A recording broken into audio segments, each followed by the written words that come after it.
From the Homestead Studios in Santa Clarita, California, it's Just the Tip-Sters with Melissa Morgan.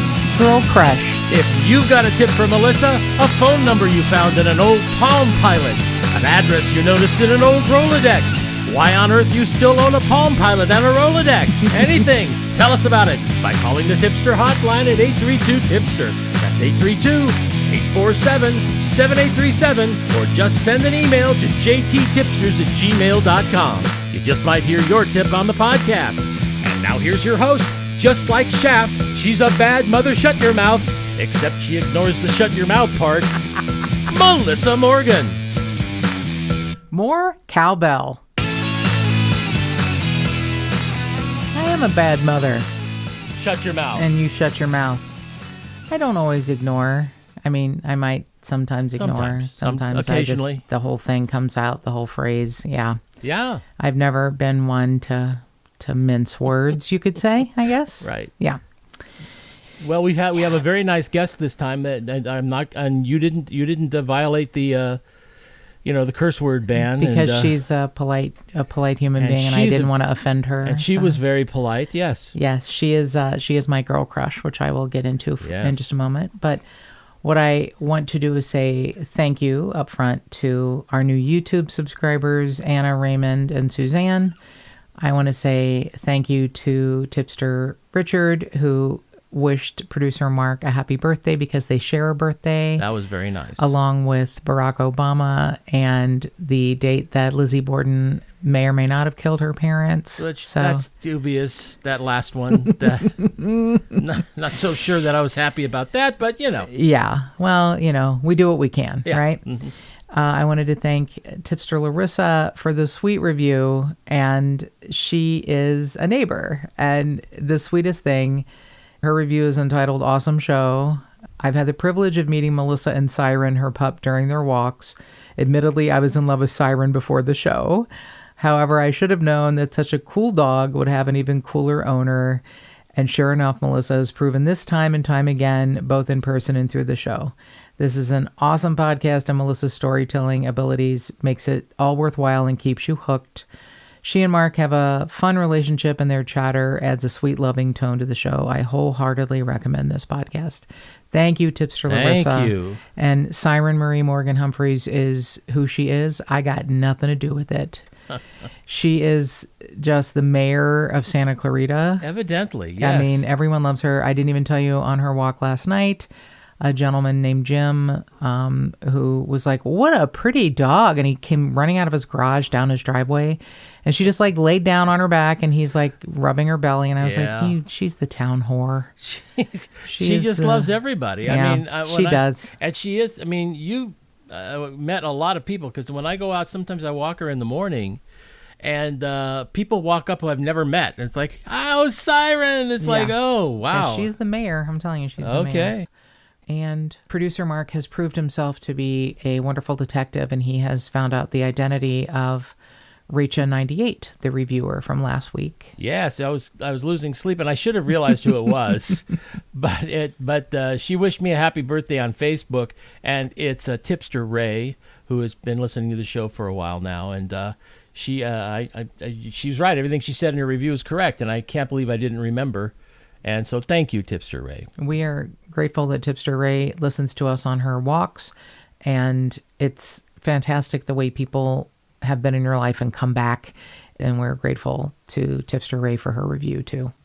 So in the intro, I said girl crush because I have a giant girl crush on our guest in this episode, Ladonna Humphrey. And Ladonna is, I mean, she's just, I don't know that they make people like her anymore. I was surprised that they still produce people like her. She has a degree in journalism, and that's where she thought she was going to go, but she is doing so much more than that. She is on the board of directors of the Oasis of Northwest Arkansas, and it's a faith-based women's transitional living community that provides safe, supportive housing for women in recovery and their children. She is an advocate for those lost, missing, and murdered in her area. I mean, she is like a Renaissance woman. She has 2 children with her first husband, and she has adopted 5 children. She has 7 kids. She's a foster parent. She said they've cut it off at 7. So I don't know if I believe her. I don't either. I think she's amazing. I think she has a heart as big as all of outdoors, and she is a spectacular human. And one of the slogans for Oasis of Northwest Arkansas is recovering, rebuilding, reclaiming lives. And I'm sure she knows this somewhere if she hasn't said it out loud, but she is not only reunifying families with their loved ones when they, have foster children and the goal is to get them back together, but she's reunifying families here on earth and on another plane. She is a reunifier if there ever was one. I mean, she is a spectacular human being, and we are really grateful that she is our guest today. So we are really blessed today to have with us Ladonna Humphrey from the Oasis of Northwest Arkansas organization. And she is, in my opinion, one of the most terrific, amazing, well-informed, I don't know. She just has boundless energy for her life and for being an advocate for many people, but for a specific case that we're going to be covering. And before we talk about the murder of Melissa Witt, we are going to talk to Ladonna about how she got into this and all that she is doing, which buckle up, kids, because she's doing a lot. So welcome, Ladonna. Thanks for being here today. I'm excited to be here. We are so excited to have you. I haven't been this excited about interviewing someone in a while.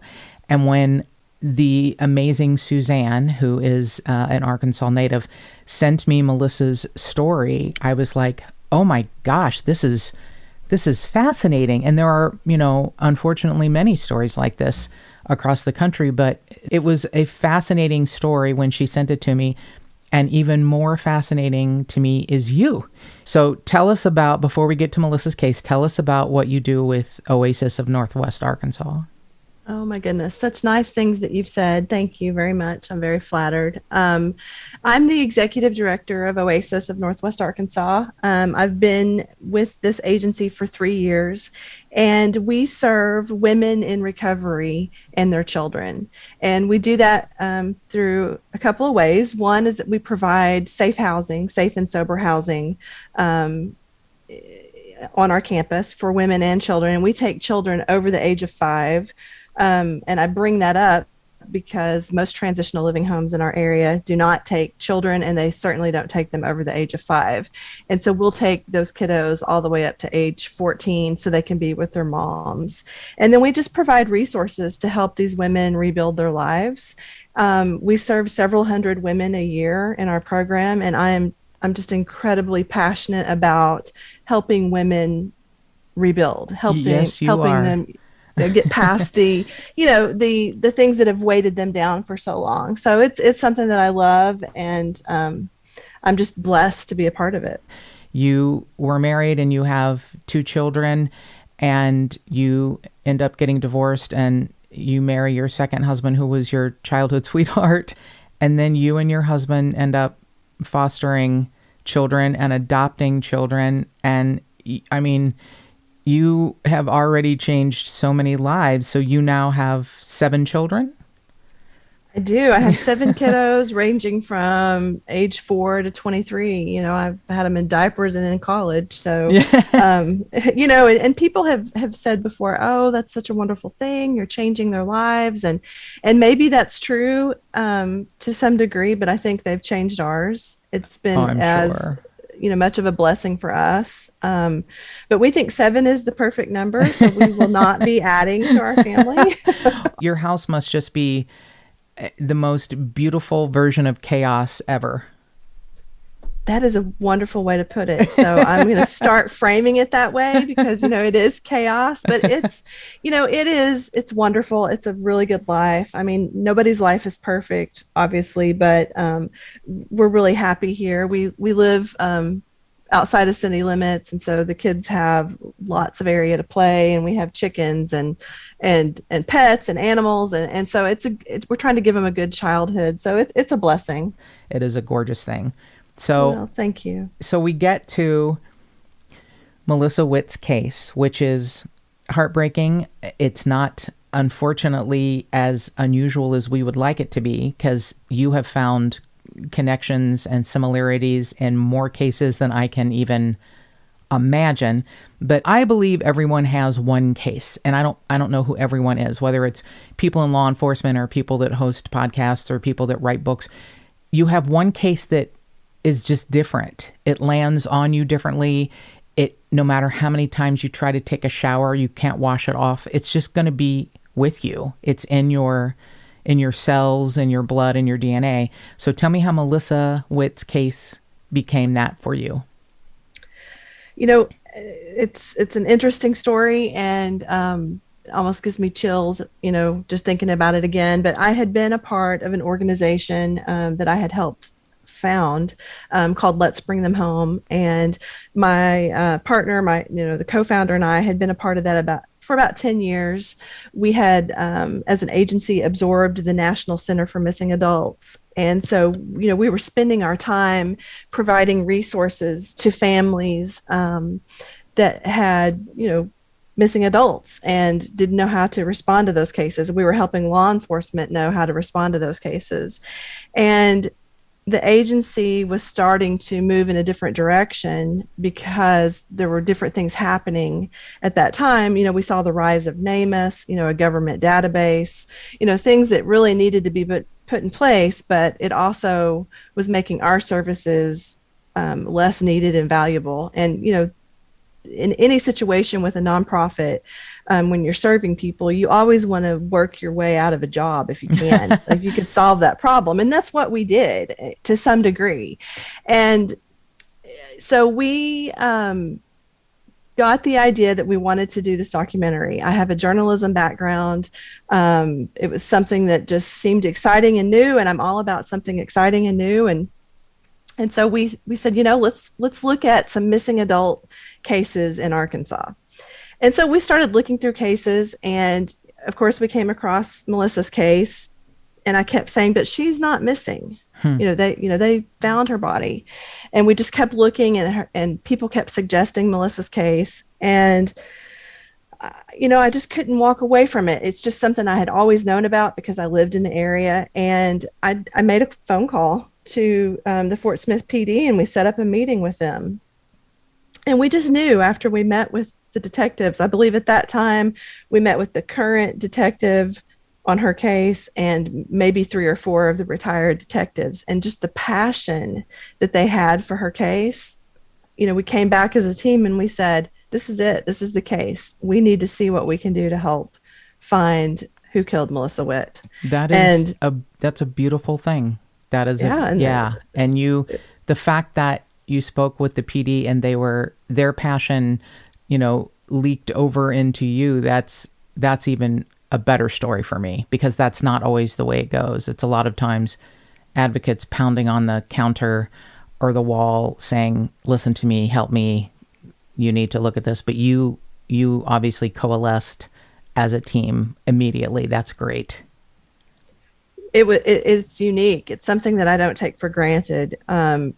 We just really worked hard to build trust with the PD, and really showed them our heart, our experience that we'd had the past 10 years, what we thought we could bring to the table, and what we thought we could do, to help bring exposure to Melissa's case.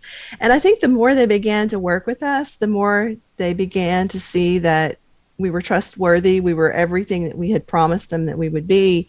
And it really just turned into something that has been an amazing partnership, not just with the PD, but with retired detectives, specifically J.C. Ryder, who was the original lead detective on Melissa's case. Right. I honestly don't know that I know a private citizen who has put more work into a case than you, unless they're a family member. I mean, you are seriously a force of nature. I was so overwhelmed with seeing what you did.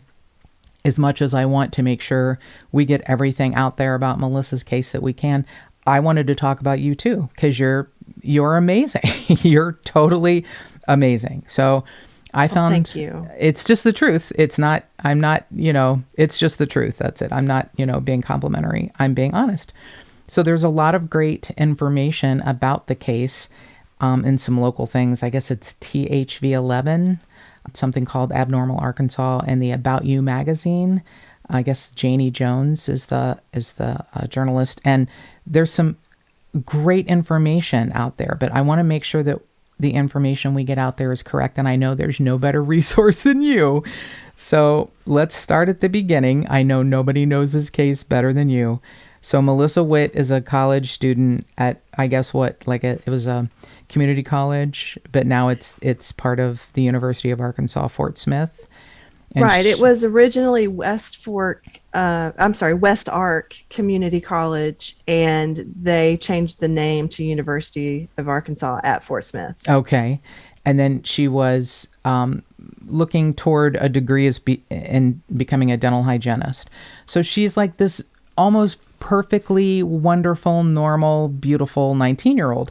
She's working part-time at a dental office. She's taking classes. She's shopping with friends. She's just, like this perfectly normal, wonderful 19-year-old girl. And a beautiful, beautiful girl, looks like inside and out. So she goes to her classes on Thursday, December 1st of 1991. Is that right? No, 1994. Yeah. 1994, there we go. right. So she goes to her classes in the morning. She has lunch with a friend. She goes shopping. She works a couple of hours at the dental office.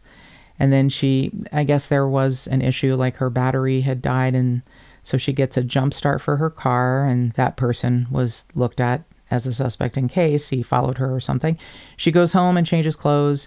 And this is something that is so beautiful. And you can take it from here. She met her mother at Bowling World because her mother was on a bowling league and she was broke and her mom was going to buy her dinner. That is exactly the same thing I would have done at the age of 19. I was working part-time, going to college, living with my mom. My mom and dad were divorced like Melissa's parents, and she and her mom were best friends. And I would be broke and my mom would say, well, meet me here and I'll buy you dinner. It just is the most, sweet, kind, everyday kind of thing that a beautiful 19-year-old girl who has no idea that it's her last day on earth, or maybe we'll find out that later. I love your theory about what could have happened, but one of her last days on earth, and she goes to the bowling alley, and then you can start from there. Do you know what time she arrived at the bowling alley? It's nobody's exactly sure about that time, but I would say that it's safe for us to assume any time between 6:15 and 7:15, just to be fair, to give it that hour window. She had, argued with her mom that morning before school, a real typical argument that you would have with your parents at that age. I mean, it wasn't malicious. It was like, hey, can I borrow some money? Mary Ann Witt is saying, no, she's trying to teach her money management. Hey, Melissa, you get paid tomorrow. You're going to wait. I'm not going to loan you the money. And so she left Melissa a note at the house just saying, hey, I love you. I'm sorry we argued. Come out and see me. I'll buy you a hamburger. And we believe Melissa saw that note because we do know that she went to the bowling alley. Right. She makes it to the bowling alley. She never makes it inside Bowling World. What happened next is just, it's been up for debate for almost 26 years. So I know there's a few visual witnesses potentially and one auditory witness. A young boy says he heard screams of help me. And then there may be two witnesses who actually witnessed the abduction. Is that true? It's possible. It's really hard to know. And the reason I say that is that, there was, there's been several, red herrings in the case. Mm-hmm. And one was the report that Melissa had been seen arguing with an African-American male in the parking lot. And it turns out that wasn't Melissa. That was a couple that's been identified. It wasn't actually an argument. It was just something a little bit different. And it's hard to know who saw what. I believe that if somebody actually saw the struggle that would have ensued between Melissa and her attacker, that would have definitely stuck with them. I mean, anything is possible. Not everything is probable. I love that you say that. I love that you say that. That's such a great phrase. And I was going to ask, if two people saw, I was trying to rationalize in my mind, well, what the hell were they doing then? If two people saw a young girl being abducted, did they mistakenly think, oh, it's just a domestic and I should just let them fight it out? Or I couldn't understand how someone wouldn't either A, run into the fray and separate them and help her, or B, go tell someone, hey, somebody's being abducted in the parking lot. So thank you for making that a little more clear for me, because I thought, do people in Arkansas just stand around and let other people abduct people? Exactly. And I've spent years on that, very portion of time, that sliver of time, and have tracked down people that were at Bowling World. And I really believe that anybody that saw something happening that night would have believed it was a domestic dispute. I don't believe it got violent until it got violent, okay. if that makes sense. It does. And it happened really, really quick. Right. And so I don't believe anybody saw that part of it. Okay. But I think that the Bowling World was known for being rowdy. Okay. And lots of rowdy things happened in that parking lot. Okay. And it was dark. It wasn't well lit. No, I looked it up. The moon was waning, so it couldn't have been well lit. There weren't any security cameras, so I'll just answer that question right now. There were security cameras locally, but nothing picked up anything, So it was dark, and it was also very crowded that night, apparently. It was very packed, the parking lot. Yes. Yeah, it was a league night, a women's league night. But then just because it was league night, so we had cars for that, but you also have people that were just at the bowling alley that night. Right.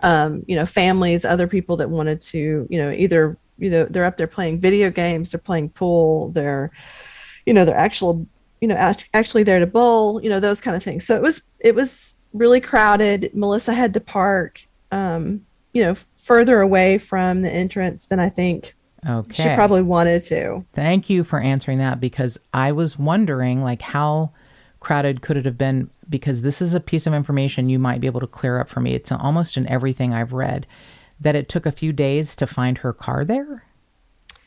It did, and I don't get that. And it's a confusing part of the case, and so I really do want to take the time to explain that. Thank you.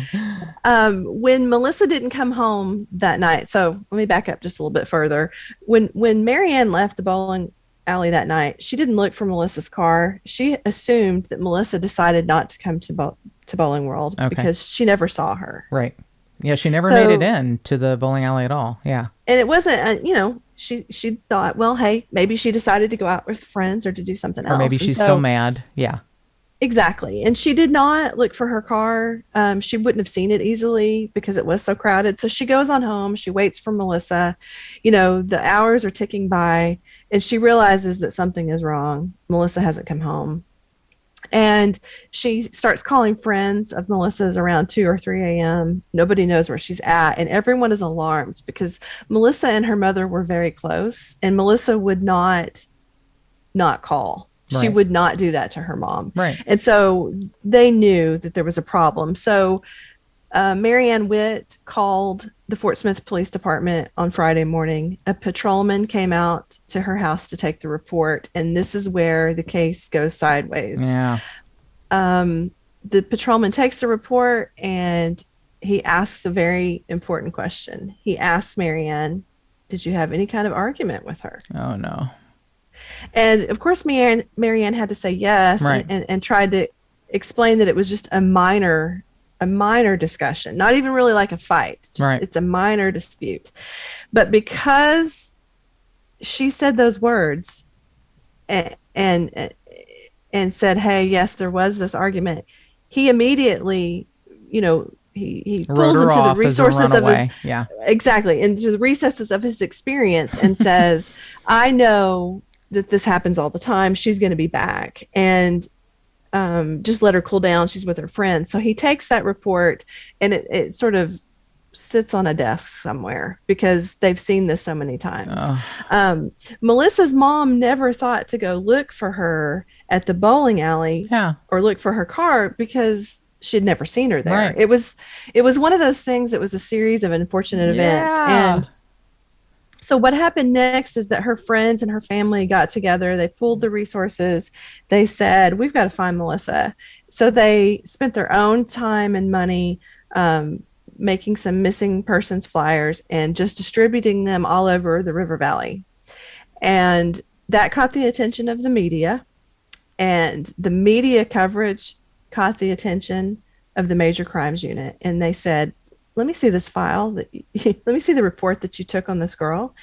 And they get the report on their desk, and that's when they get boots on the ground and they find the car within a couple hours. And this is the Fort Smith, Arkansas police. All of this is happening within that police department. That's correct. And so once Fort Smith realizes that we've got this beautiful college girl who has gone missing, and her family and friends are so concerned that they're out distributing flyers, they know they need to take it seriously. And so when they get to the bowling alley, because that's naturally where law enforcement are going to go first, because they believe that's where she could have potentially been, they found her car. They found a crushed earring, a crushed hair clip, and some blood pools in the parking lot. Now, the blood pools went to another parking space, which law enforcement believes would have been where the perpetrator was parked. How far away was that? I'm trying to think about the amount of feet away it would have been. I mean, so when you say blood pools, I want you to know that there was some by her car, and then there was a little splatter, and then some more blood was found. I would say 15 to 20 feet away at another, parked away from her car, kind of behind, near the field that was just, a bunch of nothing. So it's dark and dreadful and cold that night is the way I imagine it. And so they find that, and really based on the way the evidence looks, it's pretty clear that she was taken that way and put in somebody's car, in the back of a truck, in a trunk, Right. A Bronco, something like that. Yeah, an SUV or something, right? Yeah, something like that. And so they know now, Fort Smith now knows we've got potential major crime on our hands. And that's just when the case blew up. And it was just, they were going to do everything possible to locate Melissa Witt. So Melissa's keys were located in the parking lot, and someone had turned them into lost and found to the bowling alley? Yeah, so the night of the abduction, approximately 7:30 p.m., a man was with his family. They see the keys in the parking lot. They just assume somebody dropped them. They take it to lost and found. Nobody noticed that there's some very minute blood splatter on the keys that had been, was drying. And nobody thinks anything of it. Nobody claimed the keys. And then they find Melissa Witt's car in the parking lot, and they get a phone call from Bowling World and said, I think we have the missing girl's keys. There's a keychain here that was turned into to the front desk, and the keychain says Missy. Oh my gosh, it even had her name on it. Okay. Oh, I didn't know that. And wow. So they knew, they were able to establish a lot from that, because absolutely. The time frame, right? Absolutely, yes. And so the man and his family, he was working construction out of state, and when he came back into town after that evening, it was several weeks later, he realizes that he found her keys. So he calls police, and that's how they established a timeline. Oh my gosh, that was a major break in the case to sort of understand, what happened and at what time. And what time, right? Right. But I think it was heartbreaking for the bowling alley to realize that they had some of that information to begin with, and they just didn't realize it. Well, God bless the out-of-state construction worker who put two and two together, because that is, those are the people that, can help coalesce everything together. And that's an important thing you just said, Ladonna, because people don't understand sometimes something so small could be huge, and you just said that was a big major break in the case. People have no idea. It's like, oh, that's a little piece of information, no one cares. And I can tell you those little pieces of information are sometimes golden. And if, just another reminder, if you know something, if you see something, it doesn't matter how small, even if someone finds it in a file later, if someone's made a note of it, please call and tell everything you know. You may think it's not important, but something like a missing keychain, that's amazing that he isn't even a local and comes back in town, sees news reports about it and says, hey, I think I might have found something. That's right. Fantastic. So, and that just really, it turned the case in a new direction. They knew that, where to start looking and who to start interviewing in a different kind of a time frame. It helped them know how to pull, any kind of camera footage they could get from surrounding businesses if it existed. It narrowed things down for them. Unfortunately, they didn't find anything that helped, locate Melissa, but at least it gave them a starting point. So she is missing, and we know that she would not be missing this long. She would never be away from her mother and not let her know where she is or that she's safe, or call her and say, I'm mad at you, but I'm not coming home. None of that happened. So it takes almost 6 weeks, I guess, the 13th of January of 1995, a couple of trappers, and they had been there the day before and hadn't seen her, and they see what they can only assume is a female body. So you can take it from there. Yeah, that's right. So these trappers, it was around 9:40, 10 o'clock in the morning, about 20 miles north of Ozark. They stumble upon what they think is a mannequin lying face down in the woods. It's about 30 feet off the main road. They're startled. They'd been there the day before. Nothing had been there. So when they realize it was a body, they call Franklin County Sheriff's Department and notify Franklin County. And at the time, it was Sheriff Kenneth Ross. He, based on other reports and who was missing and what was going on in that area and in the state, they pretty much felt like in Franklin County that this could be the Witt girl. Right. And so they called Fort Smith Police Department. They spoke with Detective Sergeant Chris Boyd and said, I think we have your girl. I think we may have the body of Melissa Witt. And there are there's no clothing left.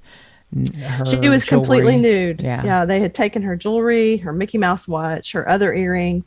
Completely nude. And there was she hadn't been beaten. No, she was pretty severely decomposed, as you can imagine, being out in the elements in a national forest for 45 days.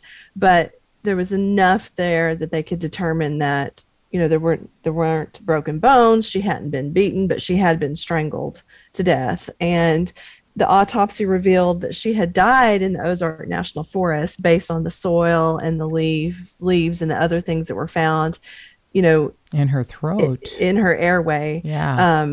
So they do believe it's quite possible that she died very near or at that location. Right. And she was placed behind a rock. It's this really large rock that looks like a tombstone. I know you described it as that, and it's almost like you feel your heart breaking a little more. It's like a tombstone that could be used, in remembrance of her, and a tombstone that's just, a terrible thing. Yeah. And either the killer or someone who stumbled upon her body out there moved her body so it would be seen. More seen. All right, so let's go back again, closer to the time when she disappeared. The phone call. You have been able to hear the phone call, and you feel like it may be a connection, but apparently it was the day after she disappeared. A 2-person phone call comes into the Fort Smith police.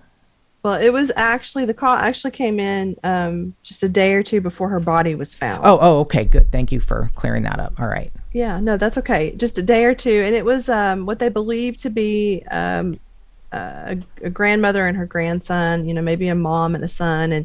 And she's urging him to tell police what he had found. And he says no, and the phone goes dead.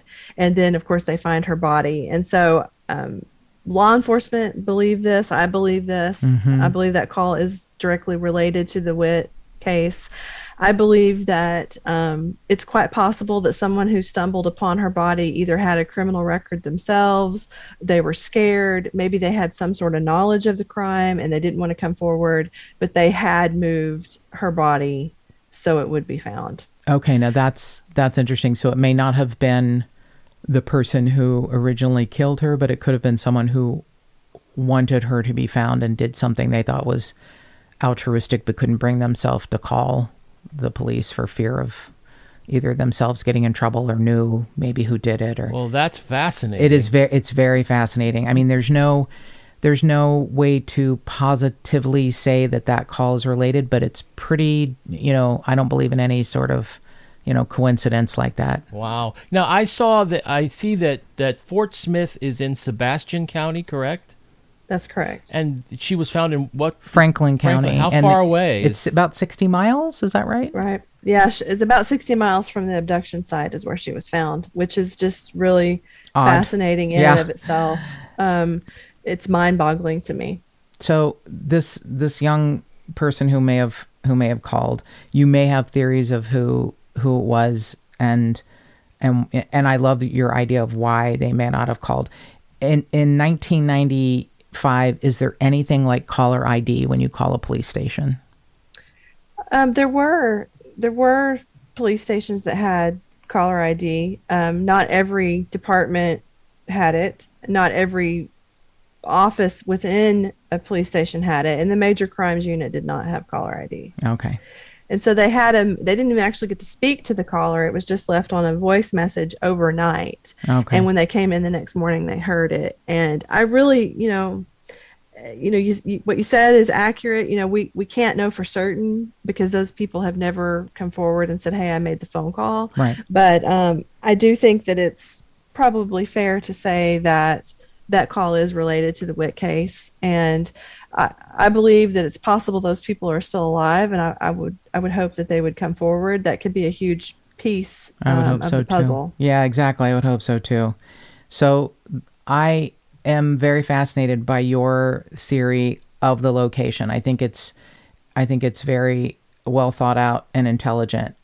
If someone, there are many profiling theories that someone strikes within 3 miles of their home or their comfort zone, their work, or something that means something to them. To have her body dumped, I hate to use that word, to have her body placed in a national forest some 60 miles away, which would have taken the better part of an hour to get there at least, it would probably be someone who knew the area, who was comfortable with the area. And I really like some of your theories, and we'll get into the suspects. So do you feel like that area of the forest was something that meant something to the killer? Oh, absolutely. It did. There's no two ways about that. I've been out to the location, many, many times. The first time that I was out there, it Detective Ryder took you, right?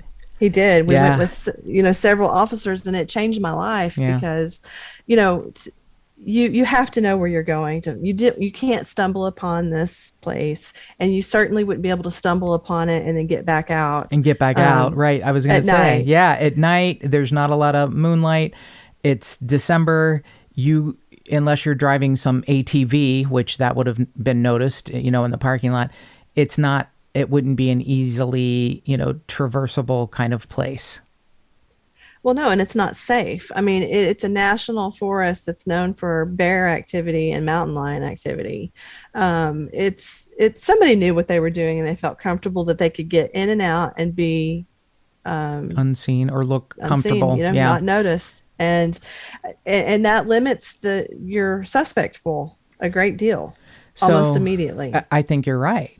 And you brought up bear and mountain lion, and I wondered at first, blush, could her body have been moved by a bear? But there was not enough animal activity on her body that would have been an option. She was moved by a human, right? Yeah, the medical examiner's report actually says there was small animal activity on her body, which is very sad to say that. Right.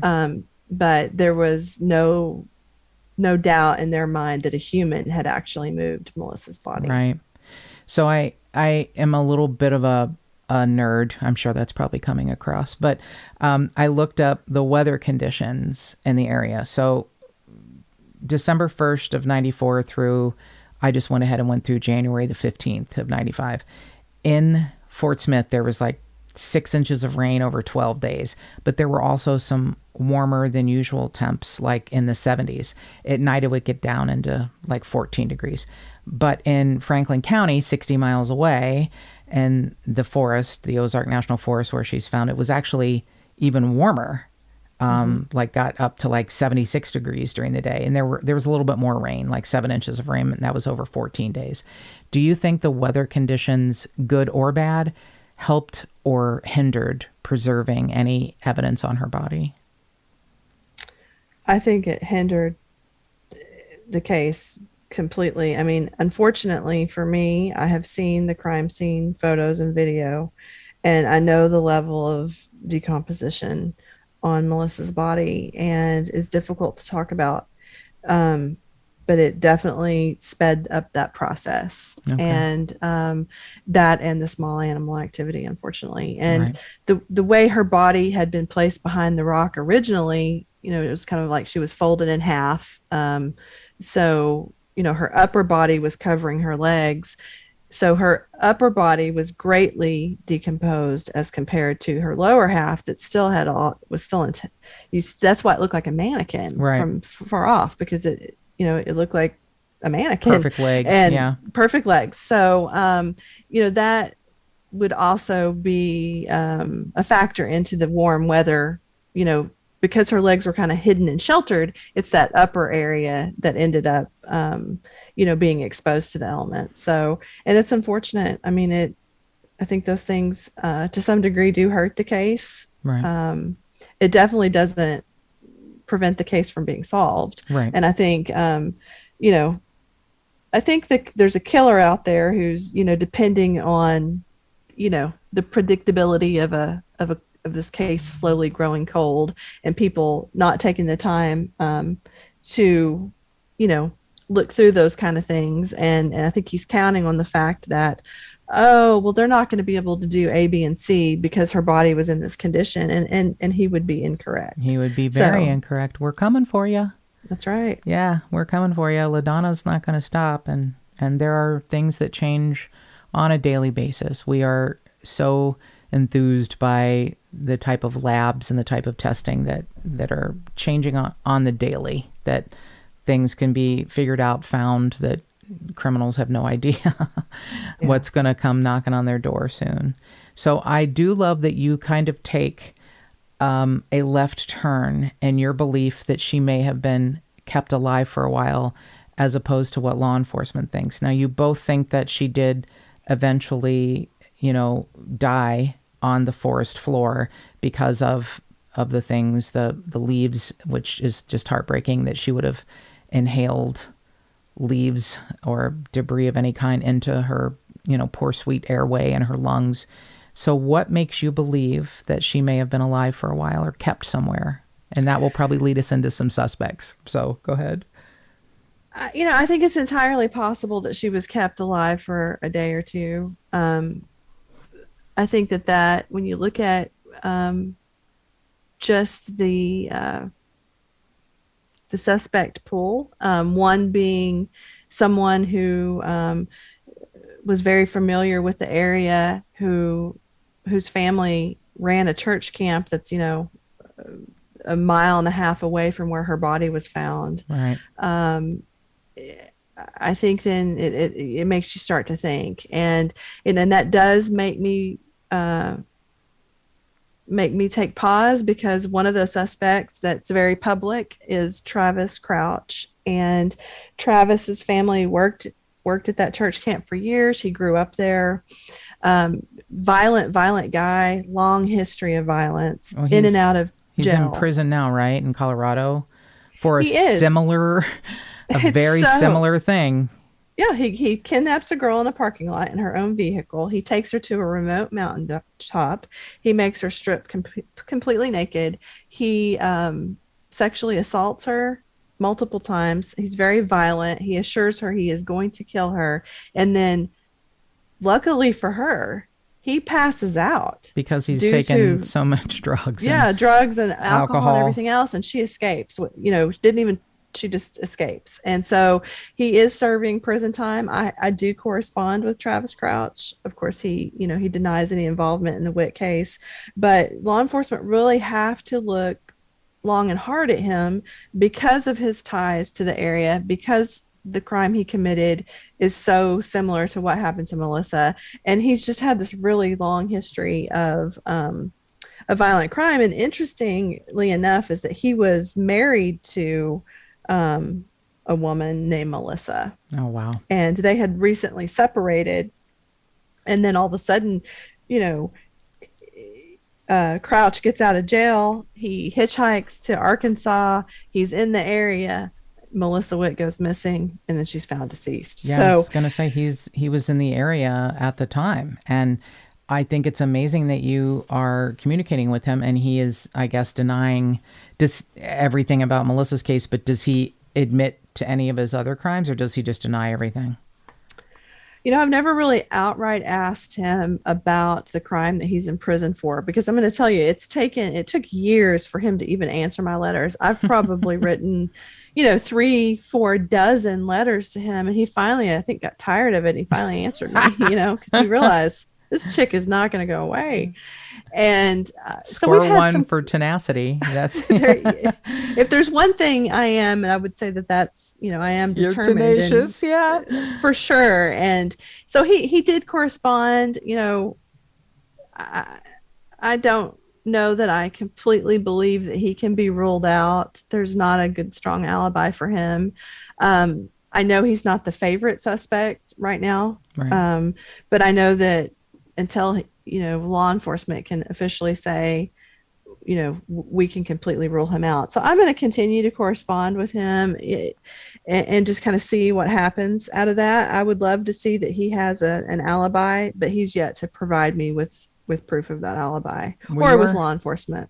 Right. Well, you're so amazing. You actually kind of tested one of your theories that perhaps she was kept in an outbuilding on the church camp 1.5 miles from where she was eventually found, and that maybe she escaped and he hunted her down, and you ran that route barefoot. And yes, it's very rocky and uncomfortable and would be painful on your feet, but when you're running for your life, you wouldn't even notice that. And right. As you say, it is plausible. Your adrenaline kicks in. You wouldn't feel pain if you're trying to save yourself.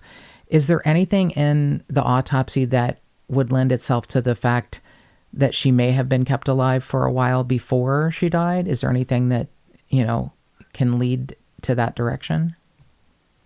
Not definitively, no. I mean, the food that was found in her stomach, it's a brown-like substance, similar to what you would think chicken is. We know she had Chick-fil-A for lunch that day. I've done a lot of research on, what happens to your digestive system and whatnot when you are under severe trauma and fear-induced trauma. And it's quite possible that she still could have had that substance in her stomach even for a day or two, because things just start to sort of shut down. She was injured. She had a head injury. Right. It wasn't going to be fatal, but she was injured. She may have even been unconscious. Yeah, and I think it's possible. And I tested the theory for a couple of reasons. One is I wanted to see what it would do to my feet, because I know what hers looked like when they found her. And I wanted to see if your feet would get torn up. And the only way you could do that is to actually test it out. Right. And they hurt for a long time after, but it wasn't severe. You could run from the church camp, a building or so on the church camp, to where she was found. And did you feel like your feet were similar to what the bottoms of her feet look like? Yes. Yeah. Okay. I did. I felt like it was possible. Right. But I also think that so we did it a couple of different times as an experiment, and they caught me both times, the people that were chasing me. So I'm not sure she could have actually made it that complete distance. But I do think it's possible. It's a really remote area. There's nobody out there. I mean, nobody's going to hear you. They're not going to know what's going on. That was one of the more terrifying things that I've read that you have written and reported. That detective writer was like, go ahead and scream when we're out here. Nobody's going to hear you. Yeah, and when he said that day, I saw the case in a whole new way. Just realizing she knew they were going to kill her. Right. She knew she was not going to come out of that alive. There was nowhere to go. Just I was just overcome with sadness, of course, and just shock and grief and all of those things. And it's really what has really pushed me forward. She was 19 years old. The beginning of her life. I mean, literally the beginning of when you come into your own, Yeah.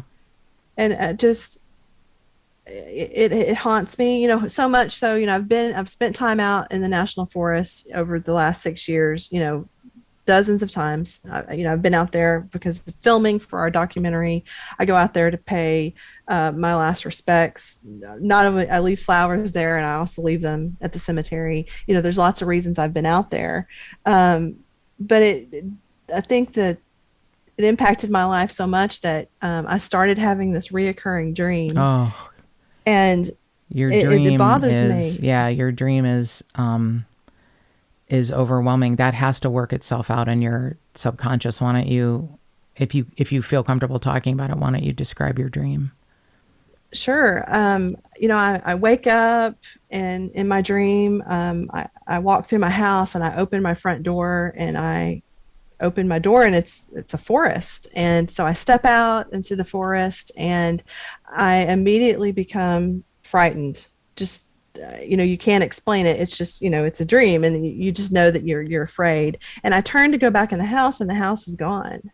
And I realize that I'm standing alone in the forest, and I'm barefoot, and it's cold. The ground is frozen, and I'm horrified. I'm crying. I become very upset, and there's a point where I notice that there is a figure in white that's just ahead of me. I can't reach them, but they're motioning me towards them, and so I follow them hesitantly, and they go faster. They want me to hurry, and I'm running across this frozen, forest floor, until this figure in white actually stops, and I realize then it's a she, and she points, and I realize that she's pointing to the rock. And so I scramble over this little incline to get a better look, and the forest floor is just covered in paper. And I'm doing everything I can to pick up the paper, and I realize that on every piece of paper there's a name written on it, but I can't read it because it's dark and it's foggy, and I'm frightened. But I'm doing everything I can to pick up the paper, and I hear a twig snap behind me, and I turn around, and I know that it's him. It's the name that's on the paper. It's the person that killed Melissa. And I scream, and I wake up. And I've had this dream now over a dozen times over the past 6 years. And, I keep myself so frustrated because it's like, even in my dreams, I can't see his face. Well. And I want to know, and I'm going to find out who killed her. And it's a frightening and yet beautiful dream. And I hope one day that face will become clear, and you won't have that dream anymore. I hope so. Yeah. I hope so. That's going to happen. I know that's going to happen. So I would say it's safe to say the case has impacted me personally. I think that's safe to say. So let's get to the next suspect, Larry Swearingen. Now, I'm actually familiar with him, but was not familiar with his ties to Melissa's case. Ironically, another Melissa is why he was on death row in Texas. So you can explain him and maybe his connection. So Larry Swearingen had been arrested for, he had been picked up on some outstanding traffic violations, and they questioned him about a murder in Texas that they believed he was connected to, and it was a 19-year-old girl, and her name was Melissa Trotter. And long story short, they charge him with her murder, and a rookie reporter in Fort Smith, his name was Marcus Blair. Yeah, I saw your interview with him, which is a beautiful thing. That what a piece of the puzzle he put together. Oh yeah, he was amazing. So I drove to Missouri. I met with the guy. He's a pastor now for this small church, and I sat with him, and he talks about how he came across this article, and he realized that there were a lot of similarities between the Trotter case and the Witt case. Yeah. So much so that he needed to go to the Fort Smith PD, and so he did. And they really started looking at what those similarities were. The girls look alike. They're both active in their church, community college. They're 19. Same they're name. They're both, same name. Melissa's. They're both kidnapped, and they're found, they're kidnapped in December, almost 4 years to the day apart. And then they're both found in a national forest. Yeah. Yeah, roughly 6 weeks later in a national forest, and both had been strangled. And so the Fort Smith PD, Detective Ryder takes this seriously, and he discovers that Larry Swearingen had family in Arkansas. Right. They lived in Clinton, Arkansas, and that Larry had been in Arkansas at the time, for sure, just a day or two before Melissa Witt is murdered. And apparently she was wearing a Mickey Mouse watch. It's just so many similarities, and things were stolen from both of the girls that have never been retrieved, and trophies. Yeah, that started a situation where I wrote to Larry Swearingen, and we ended up having a very hostile relationship with one another, and I write more about that in my book. And so it went on for years, but they finally. I've been screaming for so long, please, Montgomery County, Texas, share information with Arkansas. We need to know what you have on Swearingen, and if you can connect him to Fort Smith, we need to know for sure. Isn't it? I mean, I have to say it's one of the banes of my existence when law enforcement agencies will not communicate with other ones. And whether it is, I don't even care anymore. I used to get angry and say, it's ego, and you want to solve a case and you don't want any other agency claiming a victory. And now I don't care anymore what propels someone or an agency to do that. But it makes me so very angry that, I mean, this is a completely different state, but it could be a neighboring jurisdiction, a different county, a different state, and yet they still won't open up their books and say, this is what we have. Can we see what you have? That is just one of the things that drives me to distraction. So I'm grateful that you're, calling this out and saying, look, Montgomery County, tell us what you have. We'll tell you what we have. Would you not like to see this solved? I mean, I don't understand that mindset at all. I can tell you what the mindset was, is that you have this career criminal in Larry Swearingen. He has a long history of violent crimes against women. He was actually already under investigation for the kidnapping and assault of one of his ex-wives at the time, right. That Melissa Trotter goes missing. He's done all kinds of things. He's strangled other women to the point of unconsciousness. He's just an all-around bad guy. And so they had already decided that if he was found guilty in the Trotter case, that they were going to execute him in the state of Texas, and if he got the death penalty, and they were not going to pursue anything else because they felt like justice would be served. That's great. And so I had an anonymous source come to me and tell me this from Texas, and I said, oh no, that's not going to work at all. And I started a letter writing. I started a campaign. I wrote letters, emails, faxes, and calls every week for almost 2 years. Wow. And I wanted an answer. Right. And I did get some answers, but what happened out of that was even more beautiful is that the state of Texas finally contacted the Fort Smith Police Department, and they said, okay, hey, in a couple of months, we're going to execute him. It's scheduled for August of 2019. Why don't you come on up and we're going to let you interview Larry Swearingen, and you can talk to him about the Melissa Witt case. And so they did. The current detective, Detective Brad Marion, and two of the retired detectives, Detective Boyd and Detective Ryder, they went to Texas, and they get Larry Swearingen in a room. You know, they've waited 2 decades for this meeting, and Larry Swearingen said, okay, boys, what are you here for? What do you want to talk to me about? And they were expecting, because everybody had told them, you know, Larry's going to talk your ear off. He loves to talk. You know, so they were expecting they would get somewhere with Larry that day, because if he had admitted to another crime, they would have given him a stay of execution again. So you would think that, you know, he would have taken advantage of that. But he said, so what are you here for, boys? And Detective Boyd said, well, we're from Fort Smith. We're detectives from Fort Smith. And Larry put his hands up and he said, okay, boys. He stands up. He said, this meeting is over. I have nothing to say. And he left. Yeah. And I couldn't believe it. When JC... That's something. So, I mean, that's really something. He could have saved his ass there. There's something to that. And JC Ryder calls me and he tells me, and I was heartbroken. I literally fell to my knees. I couldn't believe it. Yeah. Because this was something I had worked very hard on, and to the point where I'm getting, and I still get them, I get death threats from people in Texas who support Larry Swearingen. And there are some, and I don't get it, but I know you're right. And they, so anyway, they execute Swearingen about a week 2009, week or two afterwards, after his 2019 execution. I get a package in the mail, and it was a very hateful letter, and it was photos of Larry after he had been executed. Someone sent you pictures of him after his execution? Yes. Okay.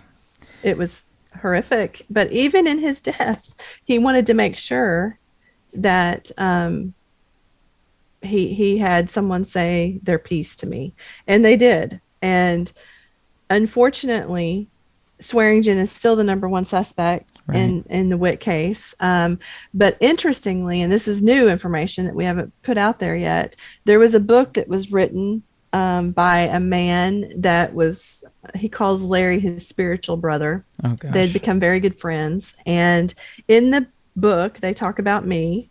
They don't name me by name, but they talk about me. They talk about my efforts to connect him to the Witt case. They mock me for that. And then they finally give an alibi for Swearingen. They say that he was working at a Sears in Kansas at the time of her murder. Is that able to be verified? We're working on that now. Okay. Well, that's one thing. I mean, I'm sorry you've had to go through everything at the hands of, people that are, not kind or filled with some sort of misguided anger and resentment. But there's interesting pieces of information that Melissa Trotter may have been kept in a very cold place like a freezer before she was found, which could lend itself to maybe what also happened to Melissa Witt. I think there's a great possibility that Larry Swearingen is responsible for the Witt murder.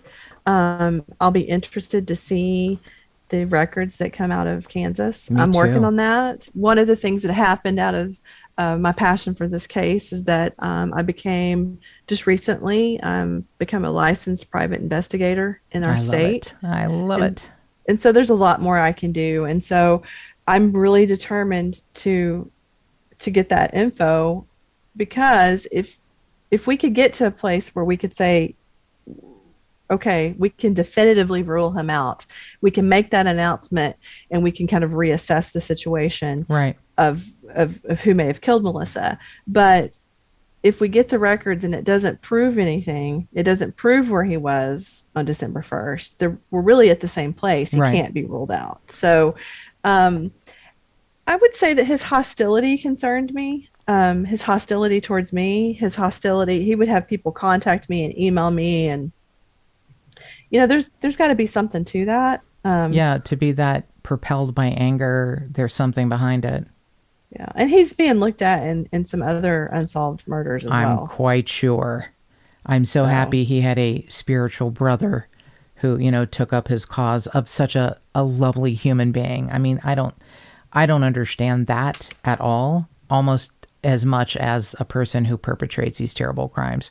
Somebody who takes up their cause and thinks, I don't know what they think, but I guess I don't want to know about it. Can you mention the title of the book, or would you prefer not to? I can. I believe that it's called the Crucifixion of Larry Swearingen. And in the book, I would like to say that they don't use my name, but they say that there was a woman with insatiable anger towards Larry, who had a sexual relationship with him in the 90s, and he dumped her. And out of that anger, she started trying to connect him to the Witt case. Well, that's definitely you. I can see that all over. I mean, first of all, I've never lived in Texas, and I never knew Larry Swearingen. He doesn't look like your type. I'm just going to say that. I'm going to say he is not. Yeah. Yeah. Not your type. So I did ask my attorney to contact the author. And not a lot I can do about it because he doesn't name me. He doesn't name your name, but that's your insatiable revenge because of your. Oh my Lord! Okay. Yeah, I'll have to get a picture of that. I'll have to see that page, that little remark that he makes, and so I did send the author a note, and just so we could clarify some things. Wow, that's horrifying. Larry will remain the number one suspect. And I believe that there's other information comes in to say yay or nay. I gotcha. Yeah. And I think that there are people, if he was in Fort Smith, I think there are people that know that still need to come forward. I think you're absolutely right. And that's why we do what we do here, because you never know where this information is going to land. You never know whose ears are going to hear it or whose eyes are going to read the things that you have put online. And we have, several things that you have done and are doing to discuss. But before we sort of wrap that up, I know there's other names. I love your blog. There are other names that have been talked about that may have been able to be ruled out. Peter Allen Roberts, Charles Ray Vines, Douglas Lawrence Logan. Is there any person that has piqued your interest recently, or has any other information come out that there could be a dead heat between Larry Swearingen and someone else? There is. There is someone else. His name has not been released to the public. And I believe that he's as much of a viable suspect as Larry Swearingen. Can you say if he was an Arkansas native or? He is. Okay. He is. And I have to be careful what I say, but I can tell you that it's a very interesting situation, and I think that there's a great possibility that we could tie him to the crime. And so we do continue to work that angle as well. Instead of just waiting around to see what happens with Swearingen, you have to continue to work every other angle until you can. And you do. I mean, you are, again, I don't want to be blowing sunshine up your skirt, but you're seriously you're like an angel on earth. You're one of the most amazing human beings I've ever run across, covering these cases. And I've always said that I just believe this now more than ever, that every case, whether it's a missing person or whether it's someone who has, their life has been ended short because of someone else's narcissism or selfishness, everyone needs an advocate. And some people have family members that can take up the mantle, and some people do not. And some people have friends or coworkers who can invest time and energy. But there's seriously no one like you. And, I know there are other people like you in this world, and for that I am grateful. But I feel like there's no one like you. Your connection to the case was just something that, you weren't personal friends with Melissa or her mother, but you had friends in common. So there was that, but you you made this, you made her your family, and you are her family, and you're doing for her what some family members can't do. So let's get to I was very excited to hear that your book is coming out next spring, and it's The Girl I Never Knew. Is that the title? That's it. Yeah, it's called The Girl I Never Knew. And, I didn't know Melissa, but I also know Melissa better than most other people. I bet you could. do. I bet you do. So, I know that is true. And so, you have the book, which you giving us a little piece of information that, of what you're going to be mentioning in the book. I can hardly wait to read it. And I know that in the future, hopefully we will have you and I guess the director or producer of the documentary, Connor, on maybe together to discuss the documentary. So tell me about the documentary. So the documentary project is really how all this started. I really believed we were going to come in and do this documentary about Melissa. It would take 6 months and we would be done. There was never any intent for me to do anything that I have done since. But, as I mentioned, after being out at the Ozark National Forest at the site, my life really did change that day. And I decided I wanted to do a little bit more for Melissa. Like I said, I have a strong background in journalism and in marketing, and I thought I'm going to put this to use. So I put up in 2015. I started the Who Killed Missy Witt Facebook page, and it has grown exponentially.